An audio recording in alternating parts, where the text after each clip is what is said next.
Hi guys, this is Math 148 and we're in section 5, 9.5 now. We are about to level up, so we have some more derivative rules for you guys to learn and take a look at, so you can take even more complicated derivatives. You hear Pepe and Leo are running into the room. They're so excited about this. So we have two rules that we're going to learn. The first one we're going to go over is the product rule, and the second one is the quotient rule. Quotient, that means dividing two things. So we're going to look at when you multiply two functions together and then when you divide them. So unfortunately, it's not quite as simple as it was, but it's okay. It's good to level up, you guys. You're ready for something more complicated. So the first one, the product rule, looks like this, the product rule.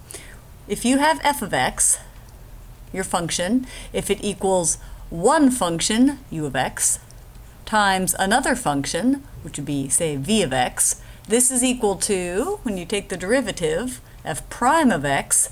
It would be nice if we could just multiply the two derivatives together, but we can't do that, unfortunately. So I always think of it as you take the derivative of this one first, f prime of x, and then you just multiply it by v of x, leave that one the same, plus, now we take the derivative of the second one, v of x, v prime of x, and multiply it by u of x. I think your book has it the other way around, but it doesn't matter which one you take the derivative of first. Basically, you take the derivative of one times the other, plus the derivative of the other times the first one, whatever. So here's an example of how that would work. Suppose your function, f of x, is equal to 3x times x squared plus 1. Now some of you are thinking, I would just multiply it through. You could do that, but let's practice using our product rule here. So the derivative, f prime of x, is equal to, so I always take the derivative of this one first, but you could do it either way. So that's 3, the derivative of this guy, and then just leave this part the same.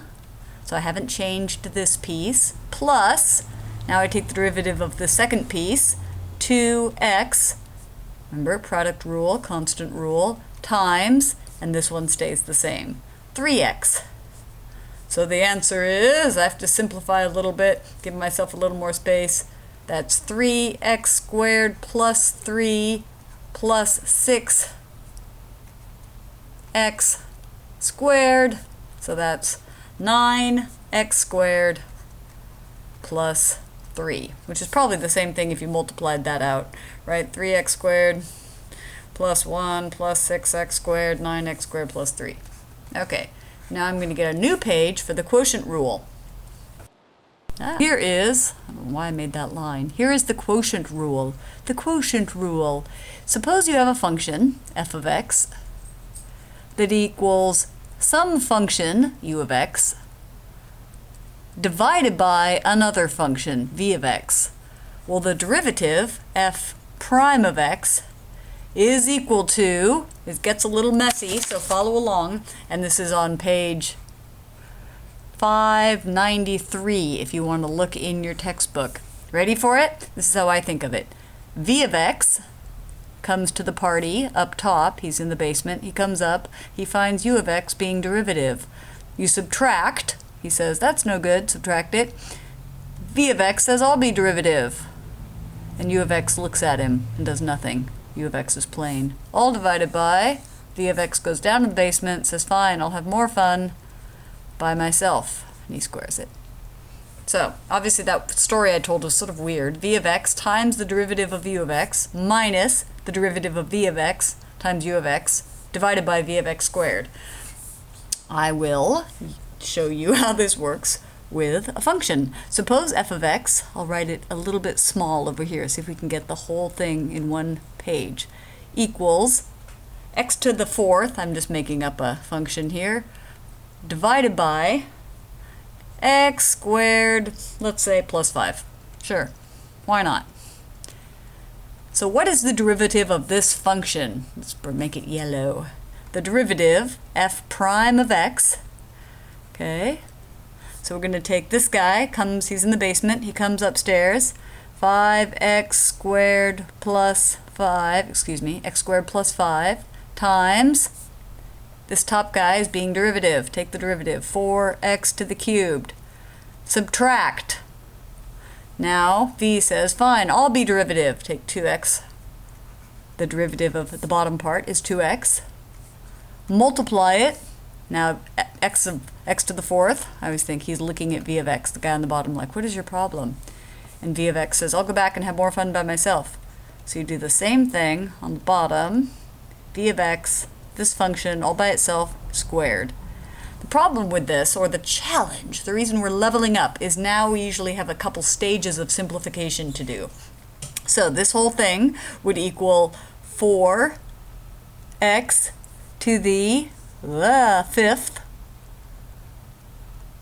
plus 20x cubed, right, minus 2x to the fifth, all divided by x squared plus 5 squared, that whole thing squared, and that equals 2x to the fifth, where'd the 2 come from? There was 2 there and 4 there, plus 20x cubed, all divided by x squared plus 5 squared. So, a lot of these problems you'll spend some of your time simplifying the answer. So there's an example of that. So I'm going to now show you two application problems. The first one will use the product rule, and the second one will use the quotient rule. So here's problem number 43, revenue. A travel agency will plan a group tour for groups of 25 or larger. If the group contains exactly 25 people, the cost is $300 per person.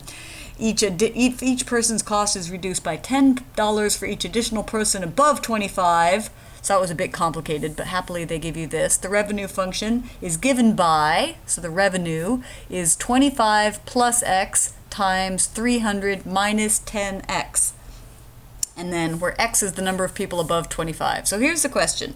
It says find the marginal revenue. So find the marginal revenue, and this is how your book is writing marginal revenue, MR, if the group contains 30 people, if there's 30 people in the group.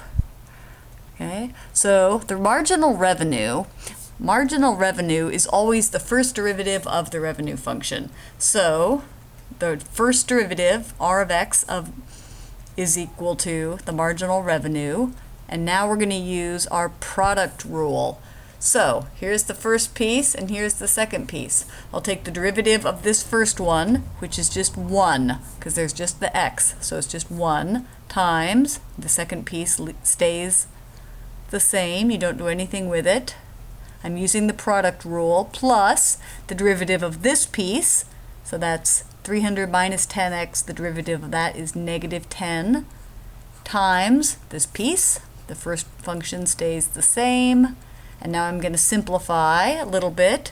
This equals 300 minus 10x minus 250, 10 times, negative 10 times 25 minus 10x.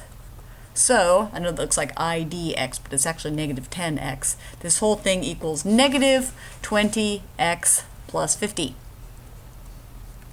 It's because I had plus 300 and minus 250.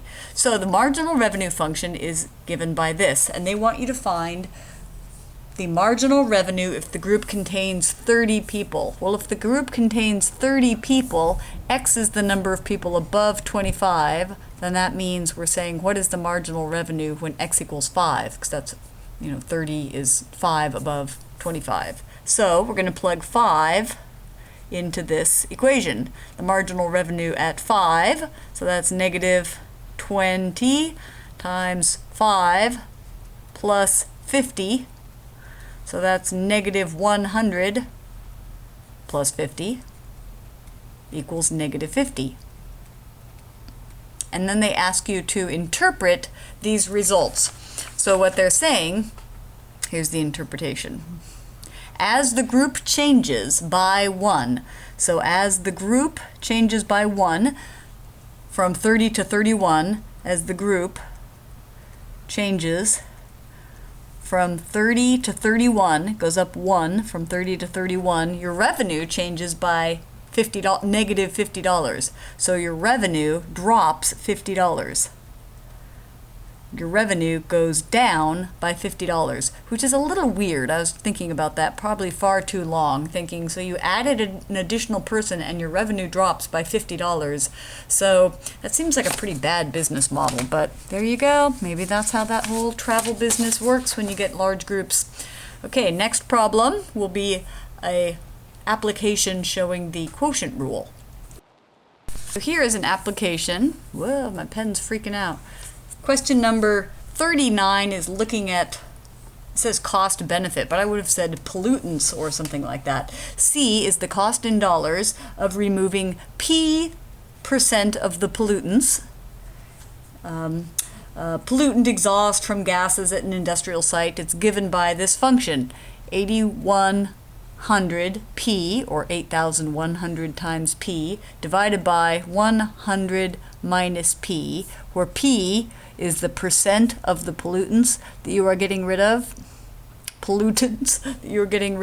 and C is equal to the cost that it's going to take you to get rid of that percent.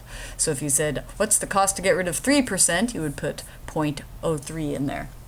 So find the rate of change. So find the rate of change for C with respect to, for the cost, with respect to P. And they're wording these questions in different ways to help you learn these different notations and definitions for the derivative. But they're saying find the derivative of C with respect to P. Sorry, my D is so fancy.